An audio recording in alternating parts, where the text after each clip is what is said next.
And now.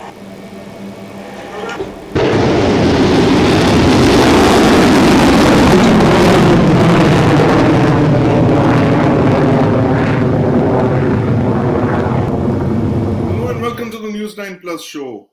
There have been a series of missile tests in 2024. There's been a long-range land attack cruise missile test. There's been a guided Pinaka test, which is Pinaka being the indigenously designed, developed rocket system that was tested recently. And of course, there has been a series of launches and commissionings of India's nuclear submarine fleet. But the most important missile test we've been tracking very recently is the historic launch of India's first ever hypersonic long range missile that was tested by the DRDO recently. To make sense of all of these missile tests and what they mean for India's strategic capabilities and, of course, defense capabilities, I'm joined by Lieutenant General P.R. Shankar, former Director General Artillery, India's foremost expert on artillery, rockets, and missile systems. General Shankar, welcome to the News 9 Plus show. Thanks a lot, Sandeep, for having called me over on the show. Like you just What an saying, interesting series of launches, General Shankar. We were just trying to make sense of so many tests as we were speaking just before the show. Hypersonic missile tests, where did that come from? at the outset, thanks for calling me on your show once again. I think it's a great day that we've been able to fire a hypersonic missile with a glide vehicle. We'll see it as we go along. This was in the works for the past 3 to 4 years. It was not new. But like you rightly said, along with the hypersonic, we've also fired the guided Pinaka. And that's, we all know, even the French are interested in it. Yes. Earlier in the year, we fired the Nirbhay, which is the land attack cruise missile, subsonic, over 1,000 kilometers of range. And the fourth angle of this quadrilateral is the Agni 5 with the Right. multiple re-entry warheads. We've done that. Plus, of course, we've commissioned the Arigat with, and a lot of things. I think it does a lot for our overall defense posture and capability. Please Right, share. absolutely. So, General Shankar, as you mentioned, it's a landmark year for India's missile capabilities. Very interesting. The series of missile tests and, of course, the strategic platforms, the launch of those strategic platforms, a lot of it has been, in the pipeline for several years. This nuclear submarine program is decades old, and it seems to have accelerated off late. But this coming together of all of these systems, they're all being demonstrated, tested successfully in 2024. First, I want you to give our viewers the bigger picture of the significance of all of these tests, the macro picture in 2024. Does this represent any shift in the way we approach missiles as a form of, as a force in India's defense arsenal? Like we've been hearing talk of a rocket force for India, something that we've never discussed in the past openly. But in the last 2 years or 3 years, there's been talk of a new rocket force for India. Make sense of these tests and the larger capability matrix that's being evolved in India, General Shankar. Yeah. First and foremost, if you see the Russia-Ukraine war, you see the Israel-Iran war, a lot of missile exchanges. Yes. A lot of non-contact warfare, a lot of long-range engagement. And that's the trend line we're talking about. Even China, very recently, it carried out the ICBM test. Yes. Korea continues to carry out its, testing, North Korea. Right? Right. A lot of testing and signaling and messaging to show off capabilities. So in that context, these four capabilities, multiple re-entry vehicle, which is completely strategic in nature, a hypersonic, completely strategic in nature, a land attack cruise missile, something like a Tomahawk terrain hugging capability, operational and strategic combined. Then you're looking at a Pinaka extended range, guided, capable in mountains, gives you tactical and operational capability. So across the tactical, operational, and strategic spectrum, there is a huge step up in capability this year, right? And in the context of what you see in other conflicts going, everyone now realizes that we have the strength. It actually puts us at, I wouldn't say parity with China, but it puts us at some kind of a capability with China with which you can handle the LAC and the Indian Ocean well. For example, you don't need a 20,000 kilometer missile or a 14,000 kilometer missile which China has. You have to be effective on the LAC, you have to be effective on parts of China, and you have to be effective on in the Indian Ocean. That capability you have. You have the triad with the nuclear sub, Yes. right? And earlier this year or a year back, within the last 1 year, we've also fired a BrahMos from a Sukhoi airline launched capability. Plus the BrahMos BrahMos is also being exported. So I think that's a great capability. It puts India in a different zone altogether. Add to So, this, 1 minute. Add to this the fact that we've exported BrahMos, we've exported Akash, and now people are talking of buying Pinaka. So you are getting to get some recognition of being a very stable missile stroke rocket producer in the globe, right? And this will only go further up and up. right. So that's a very interesting range of capabilities you've outlined, General Shankar. Starting from the tactical to the operational and finally to the strategic. There's a whole spectrum of missiles that and capabilities that are being displayed. But break down for our viewers whether the current conflicts that you mentioned in the world, that's the Russia-Ukraine war, where artillery once again. Hello, when did we forget that we had a very capable artillery regiment? And did the Russia-Ukraine war have a bearing on the way we are approaching our long-range engagement capability that you mentioned? And of course, the Israel-Iran war, not to forget, a missile exchange between two countries that literally don't have a border. They're separated by over 1,000 kilometers. And they've been shooting missiles at each other. So, to what extent do all of these wars, how have they influenced the way our decision makers are thinking with the kind of capabilities that you've just outlined? Look, I'll go back in history.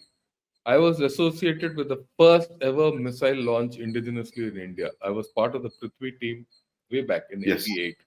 I was there for the second launch of Prithvi, and the first launch of Agni I coordinated when I was in DRDL with Dr. Abdul Kalam and Dr. Saraswat. Yes. I was just a major. I've seen the growth of our missile systems from then to now. Right. This, first and foremost, we've had a plan from then, and we've unfolded it.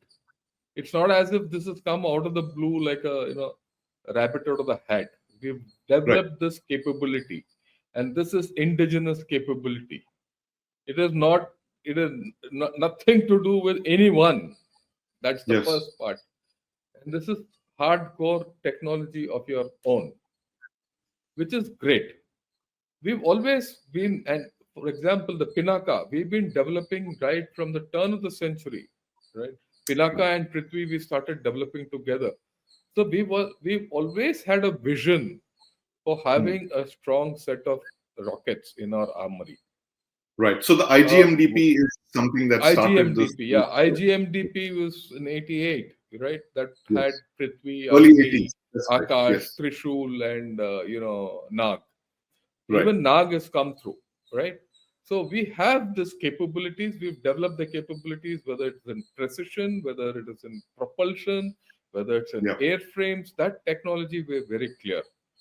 What has happened with the result of these wars is that suddenly we have realized, and there is a realization with everyone, Yeah. That look, rockets are the arm of the future, right? Yes. Especially when you're going to do non-contact warfare, Yes. non-contact deterrence. Whether you want to do deterrence of denial, deterrence of punishment, that's a different Right. story. But you need long-range vectors. So that capability we have now focusing, and we're getting them Yes. into numbers, and that should trigger the fact that look, we do need a rocket force eventually. At this point of Yes. time, we don't have the numbers, we Hmm. don't have the then a complementary reconnaissance and surveillance capability Right. to weld it into a rocket force. Plus, if you weld Yes. it into a rocket force, you need to have an aim as to where you want to use it, Right. right? And generally these rocket forces become political forces, like they are in China. Yeah. uh, Others really don't have a rocket force the way China has. But if you look at it, North Korea Yes. uses its rockets very politically. Iran has proliferated rockets across the spectrum Yes. through even non-state actors. For the non-state Yes. actors, this is a tool of power. Right. For Absolutely. It's a tool of power. They sustain themselves on this. For Iran, which fights from the shadows, it is Yes. their ability to extend their power, and Right. in the absence of an air force, and a Right. good rocket force makes good for the fact that you might not have a good air force. In all of Iran's ballistic missile and drone prowess is all because they didn't have really an air force, right? So they've kind of compensated or overcompensated for the lack of an air force, which they've not had platforms in decades, with a very effective rocket force and a drone force. In fact, they are exporting drones to the Russian Federation. Russia has been using their drones, the Geran Yeah. drones, in large numbers. So my question to you again in the Indian context is, we have a lot of loopholes, gaps in our national security. There are some, the fact that we don't have, say, a certain capability. Our air force is a little deficient in numbers, in frontline aircraft. The squadron numbers are depleting at an alarming rate. To what extent do you believe that these missile advances that we've achieved in the last few years, to what extent can they offset our vulnerabilities in other areas? For instance, like you said, Air Force is one area. Can we do what the Iranians did with the Air Force? The fact that we don't have nuclear powered attack submarines for the Navy, right? Which means you have the ability to interdict the enemy at choke points. Can naval missiles like the one that we just tested, the hypersonic missile, can that be used to offset this particular naval vulnerability that you have? Your thoughts on this? Yeah. These missiles, you can use them the way you want. I mean, prime example, Iran. Iran doesn't have an air force, it doesn't have a navy, but it still Right. projects power through its long range missile systems. So can you. Yes. I mean, for one moment, forget the fact that you have a fantastic navy and air force. We have. Let's not have Yes. doubts about it. Just forget about it for 1 minute, for argument's sake. You deploy them in Andaman Nicobar. You deploy them in Right. other places in the Arabian Sea. You deploy them in Himalayas, and you cover. You gone 5,000 kilometers all around you. You got a shield, and you Yes. can cover the choke points also. Now you add the air capability. Yes. Like I said, we've already launched a BrahMos from an aircraft, right? Yes. And we've done that from a ship also. Plus, all these, you launched a nuclear sub, which gives you a triad capability. So you can choke the choke points, or get Right. out of the choke points and go from somewhere. So it gives you Yes. tremendous capability.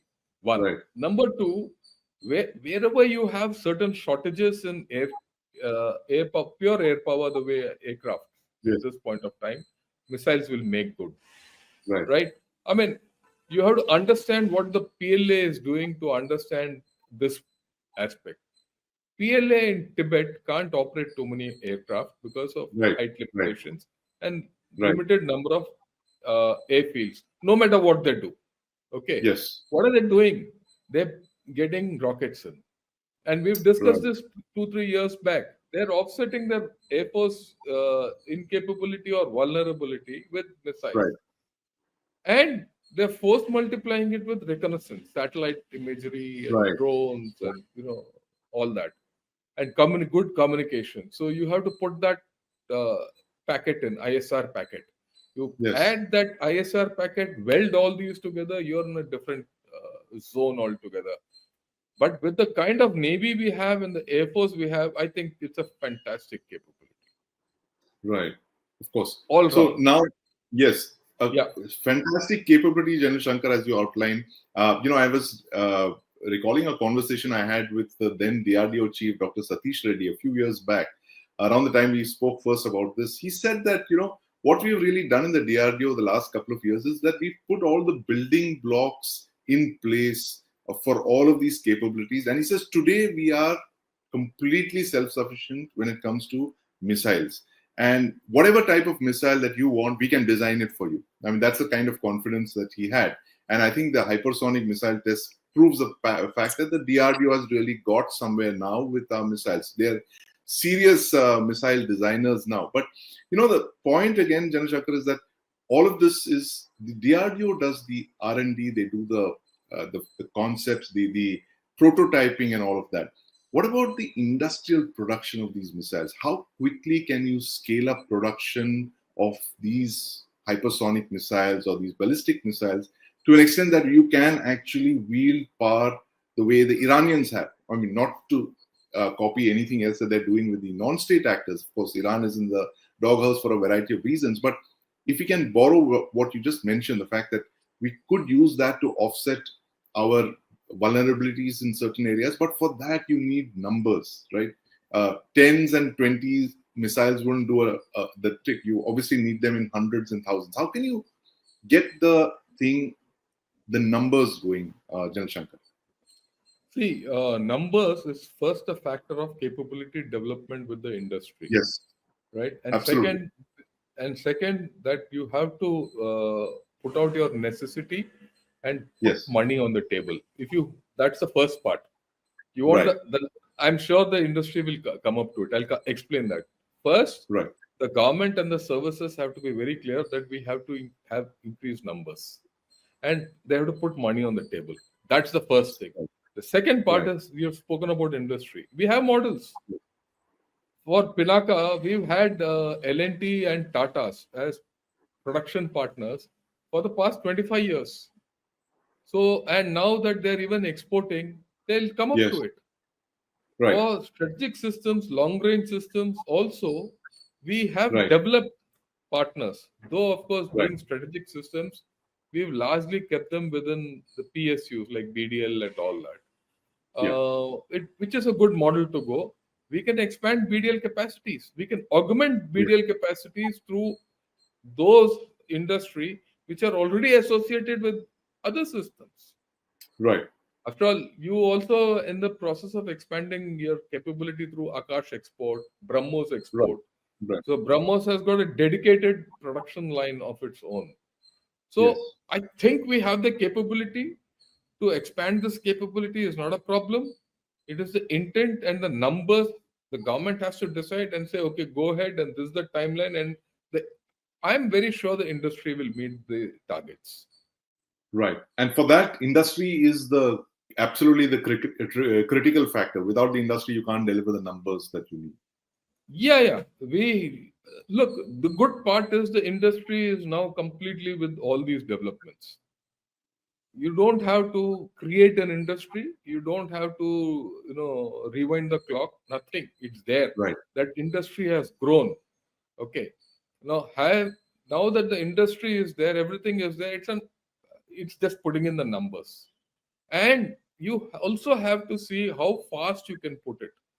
Now your right. procedures in the army, navy, and Yes, the air force, or the SFC, whichever way this thing, or governmental procedures, if they are fine tuned, then you can put everything on table very quickly. right, Ultimately, like I said, it's up to the government. The government has to play ball, and the services right, have to play ball with each other. So that brings right. me to the fact that jointness, theaterization, there's a connect. People don't Yes, understand. It's easy to have a hypersonic, but how to yeah. employ it, everything, you need jointness and theaterization. Absolutely, jointness and theaterization. In fact, my next question, Jan Shankar, is that when you're talking this jointness, theaterization, back to the question of the rocket forces that we've been talking of. You've been hearing about it for a number of years, but now it seems to have, faded away in the popular discourse.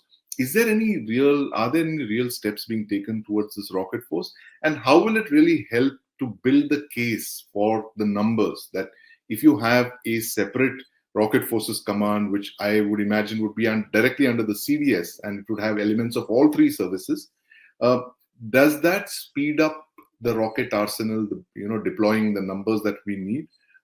And what are the kind of templates that you would look at globally for this kind of a force? Look, a rocket force is a structure. Yeah. Right. At this point of time, I'm not too focused on it, to be very honest. You can put that structure in place. At this point of time, we need hardware. Yes. You need hardware for rockets, you need hardware for production, you need hardware for ranges, everything. And you need hardware for the, intelligence, reconnaissance, and, that surveillance, Well, ISR. yes. Put that in place first. Develop that capability. If you don't have the capability and have a structure, it's not good. The structure can come, but first and foremost, you need to theaterize and go joint. Unless you don't have a joint doctrine, unless you are not theaterized, making a rocket force will be a misfit. Right. Then you don't know what to do with it. Please remember, this Yes. rocket force is not going to be strategic in nature completely. It has to be Right. operational and tactical. Yes. Okay, if it is operational and tactical, we should be very clear who will own it, where it will be deployed, how will you fight with it, how you going to Yes. do what you want to do, right?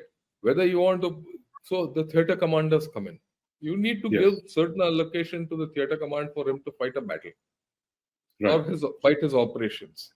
So for that you need numbers. So at this point of time, we just have some tests being done. We have not got a structure. You don't even have regiments put on ground. Mm. So it will be premature to, at this point, to think of rocket force. But having said that, it's time we started thinking and talking like we are. Right. You need to go through the mental hoops to say, okay, I need this, and this is the way I need it. This is the way I'll employ it. So the Yes. thinking will take time because this is a new animal you're going to deal with.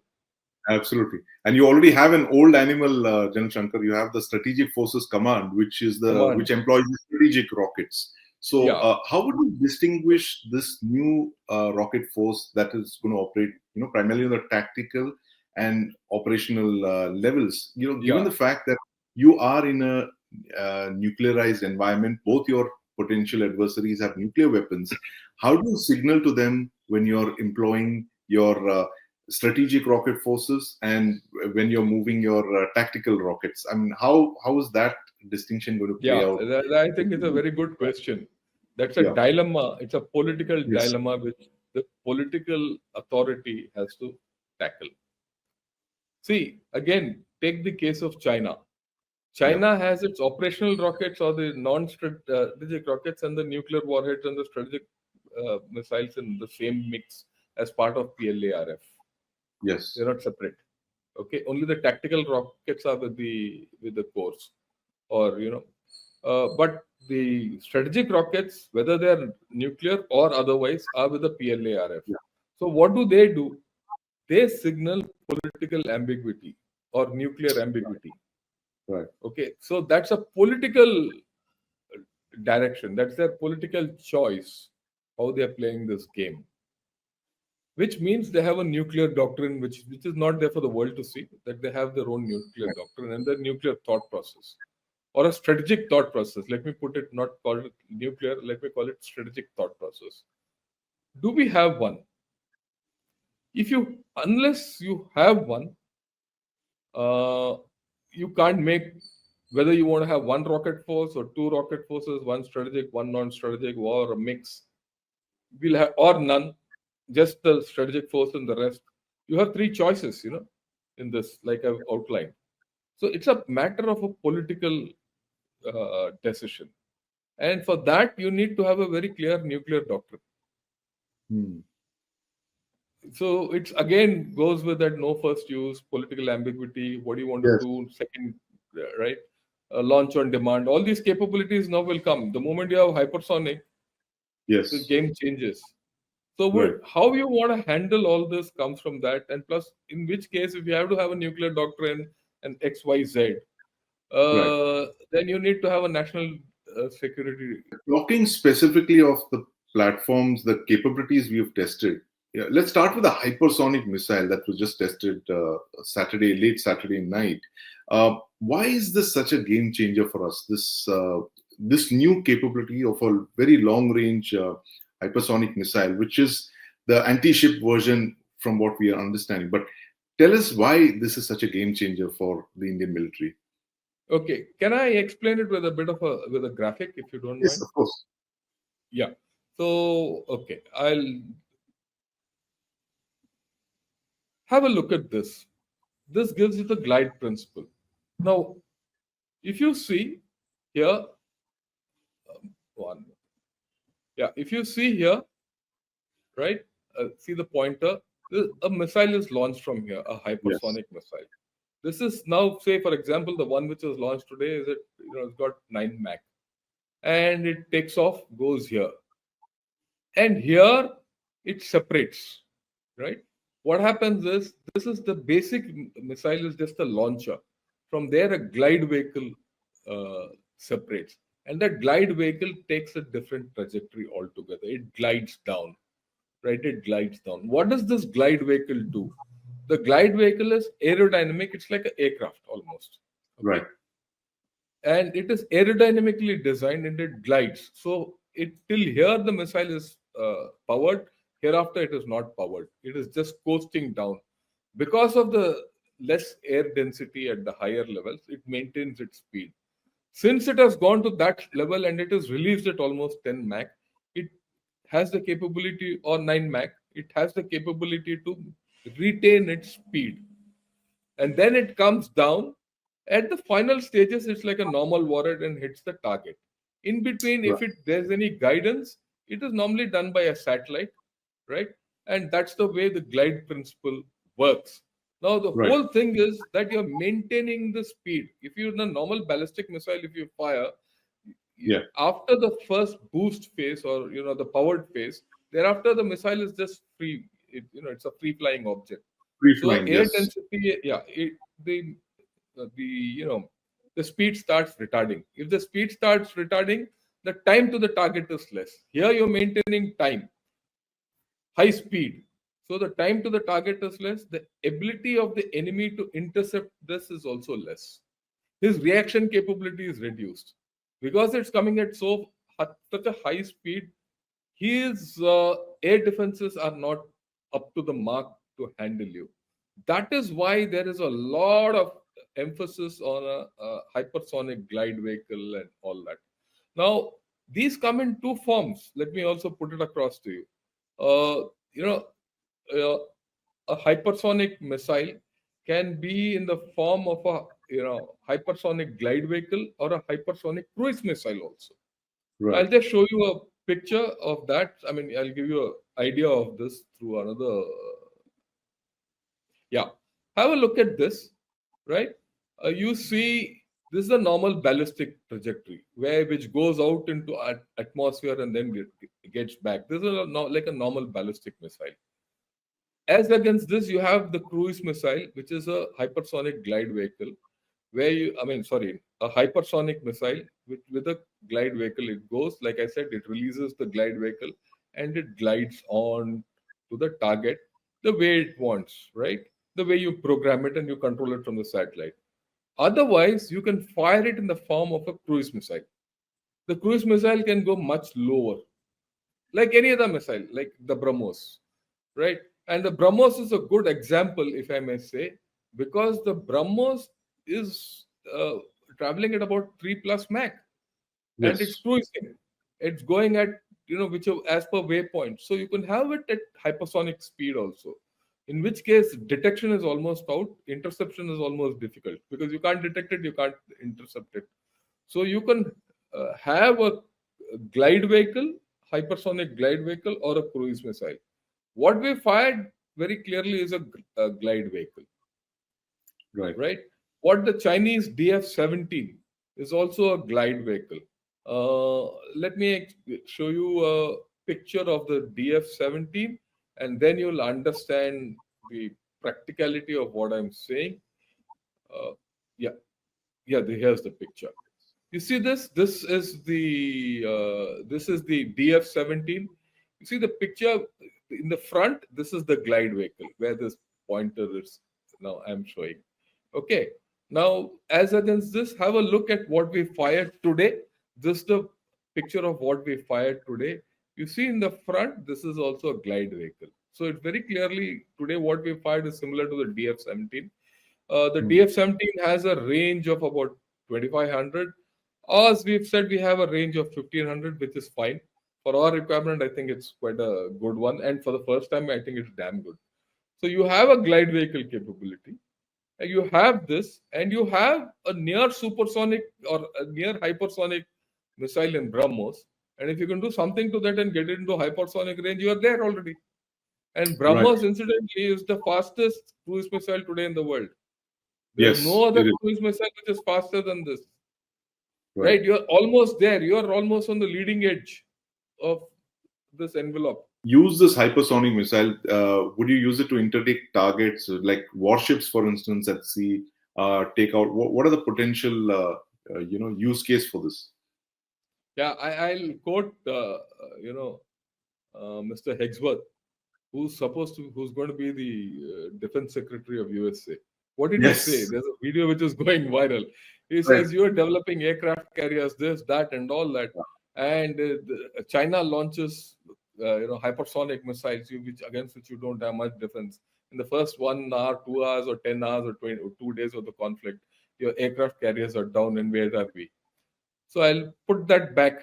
If you have this capability, you can think like that, right?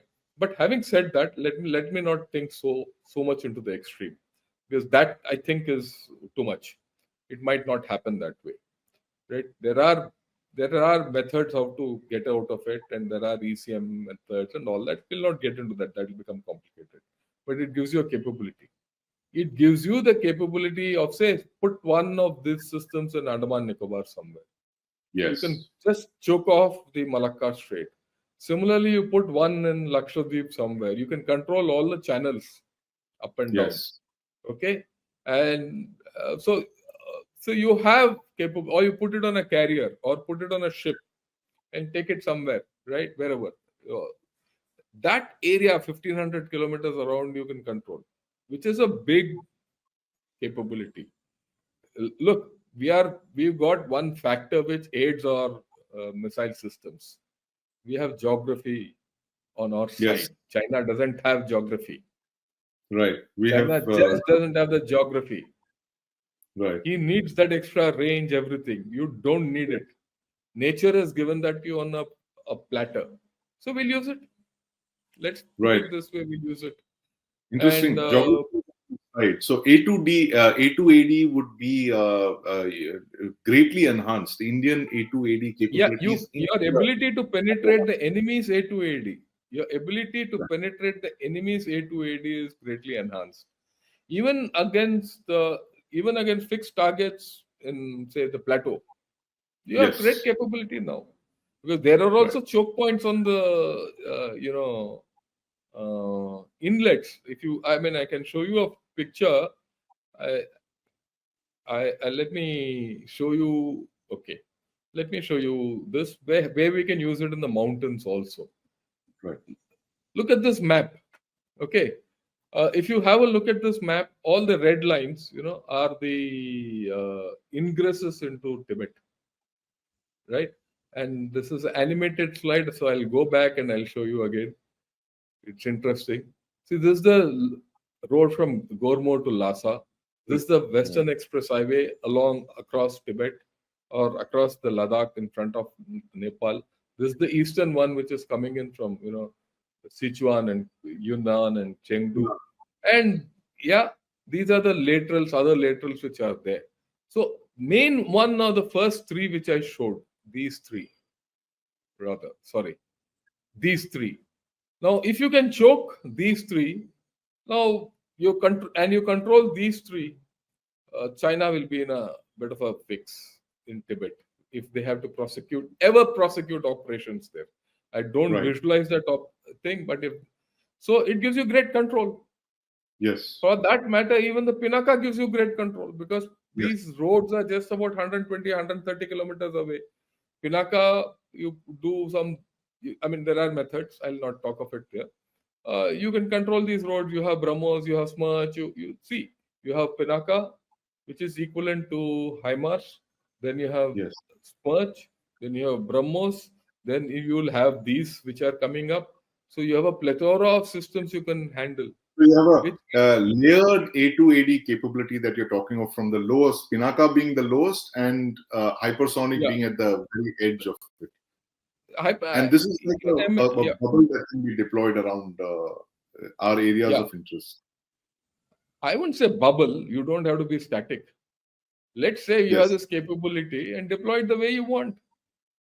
Right. So that's I a very mean, significant thing, jump in our capability. I think we tend to think very tactically in terms of, boots on the ground, that formations moving and all that, which is well and good. But with these capabilities that you've outlined, that kind of takes our offensive capabilities a little more without, say, having to deploy several strike corps. You can achieve those effects with missiles. see, I completely agree with you. We have to look at how war will happen. What is your experience from Kargil to now? At one end of the spectrum, you have Kargil where we fired buffers and Yes. all that grad. You did something, but what are the ranges of engagement? 10, 20 kilometers, 30 kilometers at best. At the other end of the spectrum is what we did in Eastern Ladakh. We fought the Chinese with knives and caveman type Yes. tools. Okay. Literal In both hand-to-hand cases, combat, melee weapons. combat, Yes. yeah, physical, yeah, caveman kind of a. I call it a caveman fight. Okay. Now, look, this is something serious I'm going to talk now. India is a nuclear power. Pakistan is a nuclear power. China is a nuclear Yes. power. Everyone says this is a nuclear triangle which is at short fuse. Yet, we've had a conflict with two nuclear powers. You controlled escalation. You also Yes. had a spat, Air Force kind of a spat in Balakot. Yes. And then 5 years ago. operations were spread out. Yeah, 5 years back. Yes. Okay, where you actually look. I think the most important thing about Balakot strike, it's at Jabatop, not Balakot. What we Yes. did was we struck in Pakistan. Yeah. Whether you hit a few militants or not is irrelevant to me. You struck Right. across the international border in Pakistan. Yeah. On Not mainland disputed, no, Pakistan. mainland Pakistan with Yeah. your air force. So Right. that is another maximum. Your entire spectrum of operations is here. Within 2 days, everything got what shall I say? Peace came back in all these cases. Yeah. Even now, you see, now the LSE is going back, but we don't know what's going to happen in the future. So if you look at this spectrum of operations and the outer capability which you have developed, when I say outer capability, the higher capabilities through layered missile capabilities, and Yes. the Air Force is very strong. You have a strong Navy. Okay. I mean, China might have the biggest Navy, but it doesn't leave the South China Sea. Your Navy might be smaller, but it operates right from the Gulf of Eden to the Malacca Straits with impunity. Right? Yes. So you have this thing. So your level of deterrence is very high. Why would a Chinaman come and try and attack you? To get a bloody nose. And 6,000 kilometers away from his mainland bases. Yes. So this brings down the spectrum of violence and the threshold of conflict. So which forces a certain amount of peace to come in. It might be Right. uneasy It peace. stabilizes the environment. Very important observation. So it actually contributes to stability. And Yes. that either side doesn't believe they have an advantage that they can, impose on the other. I think it's a very important point, and the word is stability. It gives you, Right. puts you into the stability paradigm in terms of deterrence. I think that's a fine word which you used.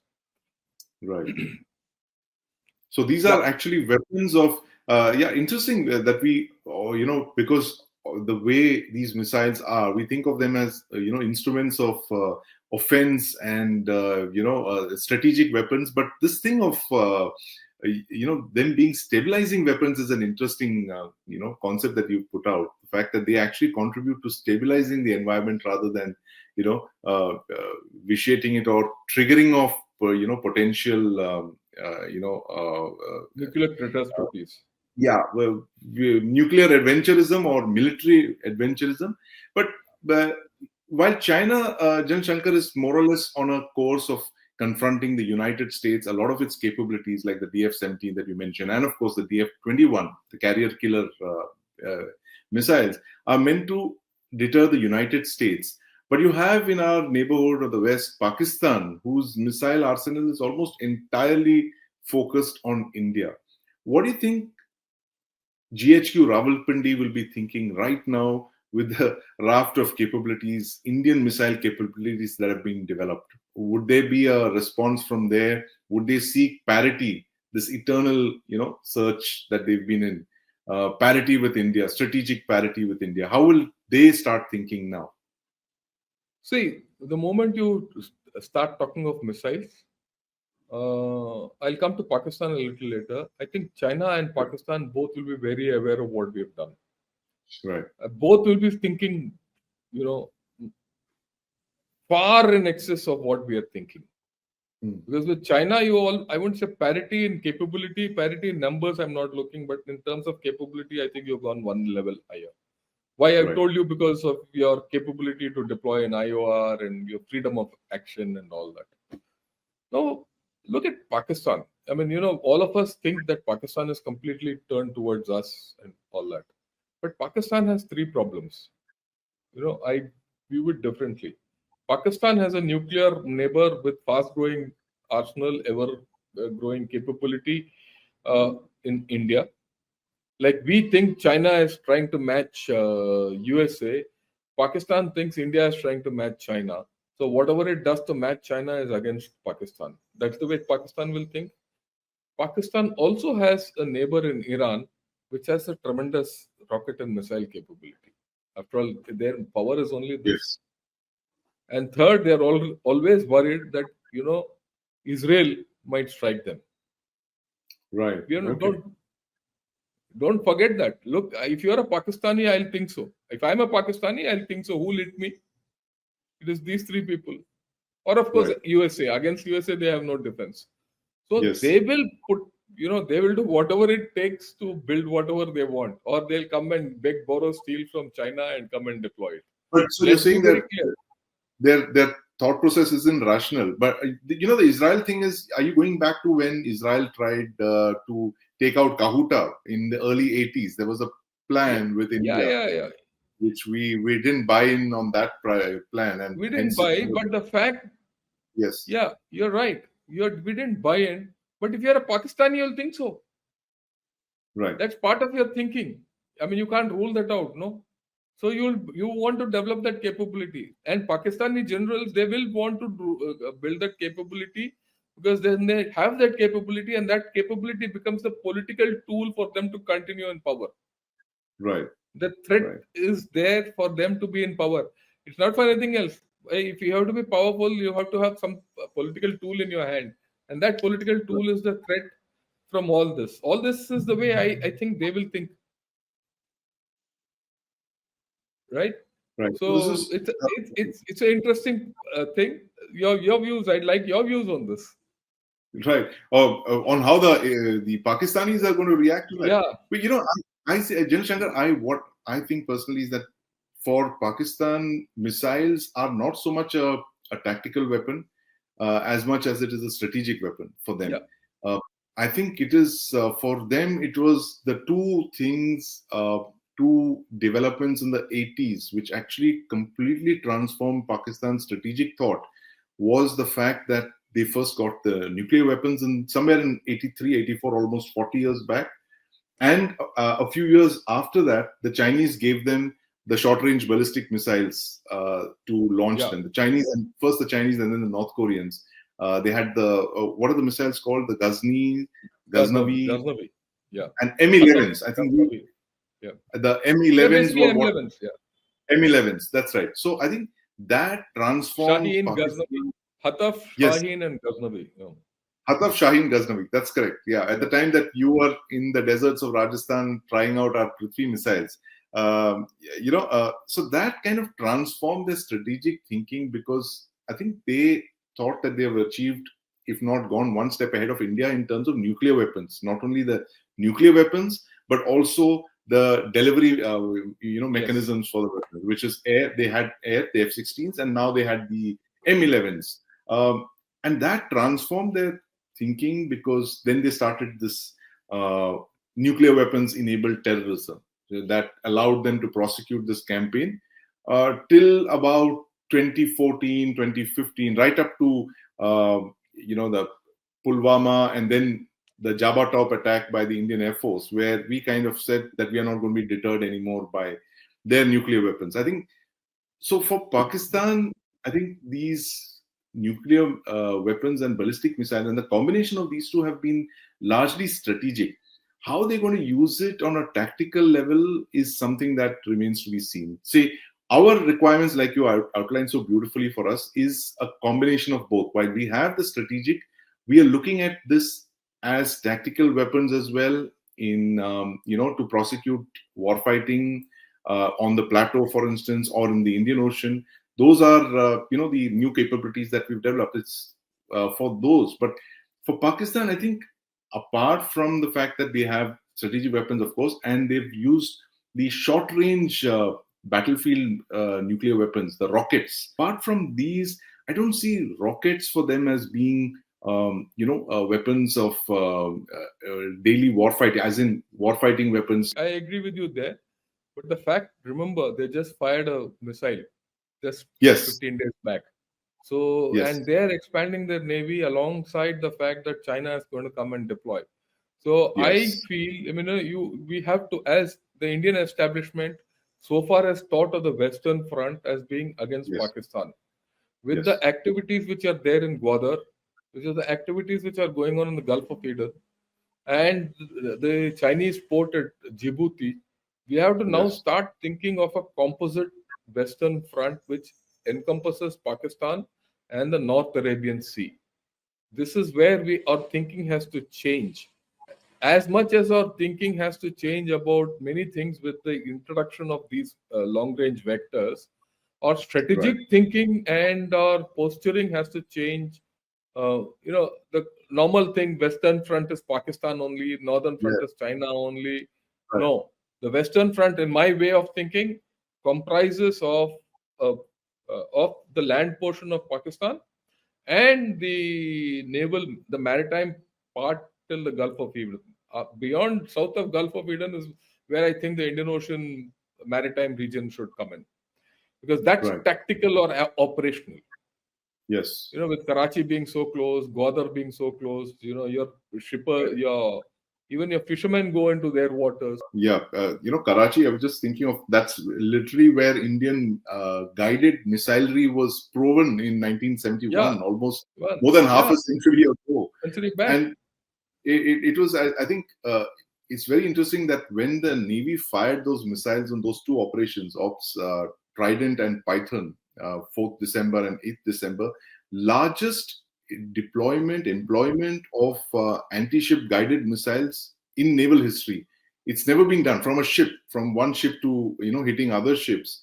It's not been done before that, and it's not been done after that. This large number of missiles being fired to hit other warships and all that, and to my mind, it appeared that there was a lost opportunity here, because you had one Indian service firing a large number of guided missiles, but for some reason the other services didn't think that this was a platform that they could use. For instance, like the Air Force could have taken it up as an air-launched version of a P-15. The Army could have had a ground-launched version of the P-15.